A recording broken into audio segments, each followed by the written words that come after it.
Я ушла без слов, заблокировала все карты и сменила замки. Это было не просто решение, а акт отчаяния, вырвавшийся из глубины души после месяцев, а может, и лет накопившейся боли. Никто не заметил, как я собирала вещи в ту ночь. Никто не услышал, как тихо закрылась входная дверь. Я оставила за собой лишь пустую квартиру и эхо невысказанных словарю. Но дальше случилось то, чего никто не ожидал. Дефис. Город был холодным, несмотря на июльскую жару. Уличные фонари отбрасывали длинные тени, пока я шагала по пустынным переулкам, сжимая в руках сумку с самым необходимым. В голове крутился вихрь мыслей, правильно ли я поступила. Куда я иду? Что будет дальше? Ответов не было, но я знала одно: назад пути нет. Я устала быть тенью в собственной жизни, устала от бесконечных ссор с Андреем, от его равнодушия, от его слов, которые резали глубже ножа. Он не был плохим человеком, но он был не тем, кто мне нужен. Не теперь. Я сняла небольшую квартиру на окраине города. Хозяйка, пожилая женщина с усталыми глазами, не задавала лишних вопросов. Она просто вручила мне ключи и пожелала удачи. Я вошла в пустую комнату с обшарпанными обоями и старым диваном, который пах пылью и чужими воспоминаниями. Это место стало моим убежищем. Здесь я могла дышать, здесь я могла быть собой, а не той, кем меня хотели видеть. Первые дни прошли в странном оцепенении. Я не включала телефон, не проверяла почту, не заходила в социальные сети. Я хотела исчезнуть, раствориться в тишине. Но тишина оказалась громче, чем я ожидала. Она давила, заставляла вспоминать, анализировать, сомневаться. Я сидела на подоконнике, глядя на огни города, и пыталась понять, кто я теперь, без него, без той жизни, которую я оставила. На третий день я решилась выйти. Купила кофе в маленькой кофейне на углу и села у окна, наблюдая за прохожими.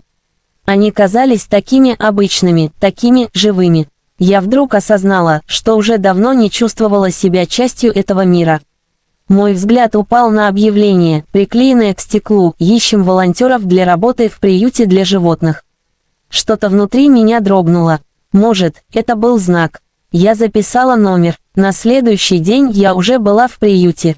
Запах шерсти, лай собак, мяуканье кошек – все это было таким настоящим, таким далеким от моей прошлой жизни. Там я познакомилась с Леной, женщиной лет 40, которая управляла приютом. У нее были сильные руки, теплая улыбка и глаза, в которых читалась какая-то необъяснимая мудрость. Она не спрашивала, почему я здесь, но, кажется, все понимала. «Новенькая?» – спросила она, протягивая мне миску с кормом. «Да», – ответила я, чувствуя себя немного неловко, «хочу попробовать». «Хорошо», – кивнула Лена, – «здесь всегда найдется место для тех, кто ищет себя». Я начала приходить в приют каждый день. Кормила животных, убирала вольеры, гладила котов, которые доверчиво прижимались к моим рукам. Впервые за долгое время я чувствовала, что нужна.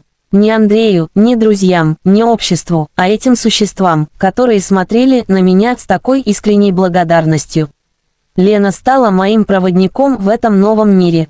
Она рассказывала истории о каждом животном, о щенке, которого нашли в коробке у дороги, о кошке, которая пережила пожар, о старом псе, который ждал своего хозяина, но тот так и не вернулся.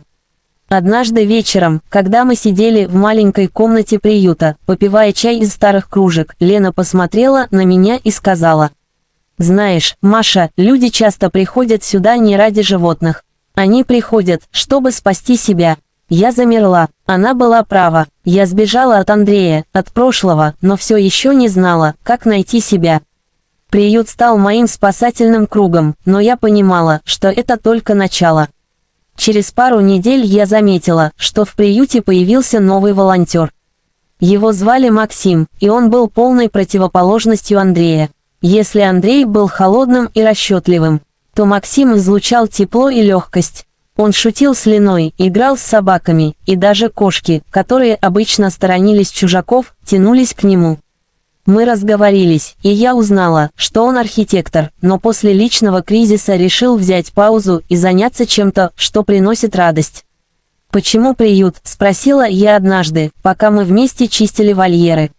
«Потому что здесь все настоящее», — ответил он, улыбнувшись, — «никаких масок, никаких игр. Животные не притворяются, и это учит быть честным с самим собой». Его слова задели что-то внутри меня. Я начала замечать, как часто я сама носила маски, с Андреем, с друзьями, даже с самой собой. Максим стал моим другом, хотя я не была уверена, готова ли к чему-то большему. Но с ним было легко. Он не давил, не требовал, просто был рядом, когда я нуждалась в разговоре. Тем временем в городе начали происходить странные вещи. Я узнала об этом из новостей, которые случайно включила на старом телевизоре в квартире. По городу прокатилась волна загадочных исчезновений. Люди пропадали без следа, молодые, старые, мужчины, женщины. Никто не мог понять, что происходит. Полиция была в замешательстве, а слухи множились. Кто-то говорил о маньяке, кто-то о тайной организации, кто-то даже упоминал сверхъестественное. Я не придавала этому значения, пока однажды не заметила, что в приюте стало меньше волонтеров. Лена выглядела обеспокоенной, но старалась не подавать виду. Однажды она позвала меня в свой кабинет и закрыла дверь. «Маша, ты слышала про исчезновение?» – спросила она тихо. «Да, но что?» – начала я, но она перебила. «Один из наших волонтеров, Саша, не пришел вчера. И сегодня тоже. Его телефон выключен. Я звонила его семье, они не знают, где он». Я почувствовала холодок по спине. Саша был тихим парнем, всегда помогал с тяжелой работой, но держался особняком. Я не могла представить, чтобы он просто так исчез. Может, он просто уехал, предположила я, хотя сама в это не верила. Лена покачала головой. Я видела, как он уходил позавчера. Он сказал, что заметил что-то странное у старого склада за приютом.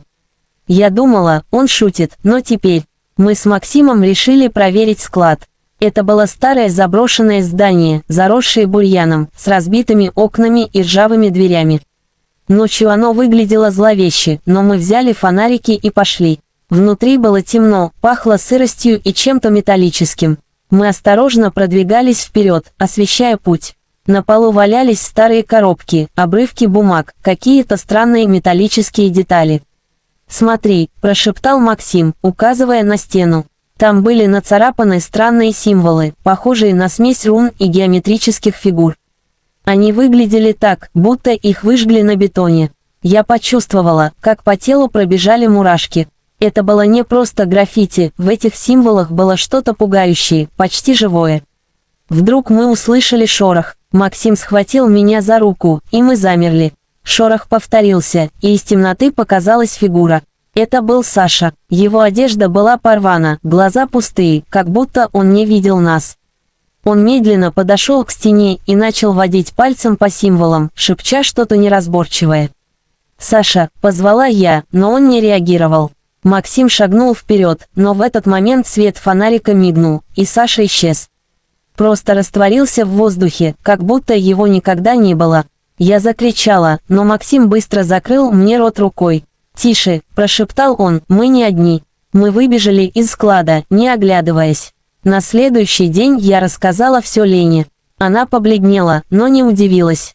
«Я знала, что что-то не так», — сказала она, — «этот склад, он всегда был странным». Люди говорили, что там происходили ритуалы, еще в 90-х. Мы решили обратиться в полицию, но они только посмеялись над нашей историей. Без доказательств, без тела, мы были для них просто перепуганными фантазерами. Но я знала, что видела. И Максим тоже. Мы начали свое расследование. Максим оказался неожиданно находчивым, он изучил старые архивы, нашел записи о складе. Оказалось, что в 90-х там действительно проводились какие-то эксперименты, связанные с оккультизмом.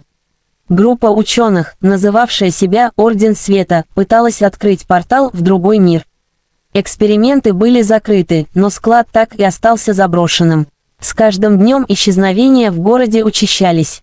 Я чувствовала, что мы на пороге чего-то большого, чего-то, что изменит все.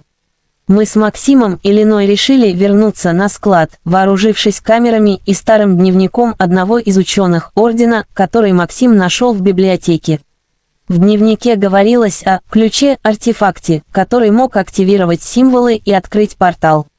Когда мы вошли в склад во второй раз, воздух был тяжелым, как перед грозой. Символы на стенах светились слабым голубым светом. Я достала дневник и начала читать заклинание, которое там было записано. Я не верила в магию, но что-то подсказывало, что это единственный способ понять, что происходит. Когда я произнесла последнее слово, стены задрожали. Свет стал ярче, и перед нами открылся разрыв в воздухе, портал, пульсирующий энергией. Из него начали выходить тени, похожие на людей, но с пустыми глазами, как у Саши. Они двигались к нам, но Лена внезапно шагнула вперед, держа в руках старую медаль, которую она всегда носила на шее. «Это ключ!» — крикнула она, я знала, что он у меня. Она бросила медаль в портал, и тот начал сжиматься. Тени закричали, их голоса были нечеловеческими, полными боли и ярости. Склад затрясся, и мы побежали к выходу. Когда мы выбрались наружу, здание рухнуло, оставив после себя лишь облако пыли. Город вернулся к нормальной жизни. Исчезновения прекратились, и никто, кроме нас, не знал, что произошло. Лена уехала, сказав, что ее миссия завершена. Максим остался. Мы продолжали работать в приюте, но теперь все было иначе. Я нашла не только себя, но и того, кто видел меня настоящей. А ночью, глядя на звезды, я иногда думала, что, если портал все еще где-то там, что, если тени ждут своего часа. Но это уже другая история.